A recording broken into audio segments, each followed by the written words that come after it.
So, as you guys know, the state of Florida, and I got a chance to visit Florida. I was in Florida this month, and I went to Tallahassee, and I was talking about climate change. Like, you can't say that in the state capitol. It is illegal to talk about climate change here in the state of Florida because the governor, who's so ass backwards that it's unbelievable, has passed a law saying it's illegal for the state officials to talk about climate change in the state.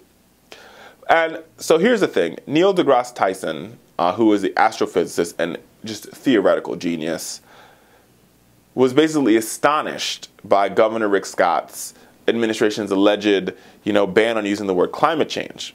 You can still use the word global warming, don't you worry. But he made a very good point. He says this: you cannot blame the governor for this problem, but indeed you have to blame the people who vote for the politicians. You have to blame the electorate.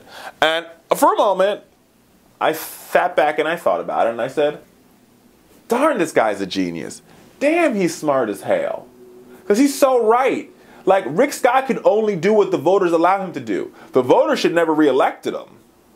But when you go out there and you vote for people like Rick Scott, you get people who are like, climate change doesn't exist. Too bad, America, that out of any, Florida has a 0. The sea level, like Florida's water level is 0. Like, when it comes to how much elevation they have above the sea, goose egg, 0. 0. So, as the sea levels begin to rise, one of the first states in our country that will be affected by sea level rise caused because of climate change / global warming / environmental harms, Florida's like #1. So instead of Rick Scott not speaking about climate change, he should be trying to come up with a contingency plan of what he's going to do when when the Keys are underwater. Hello.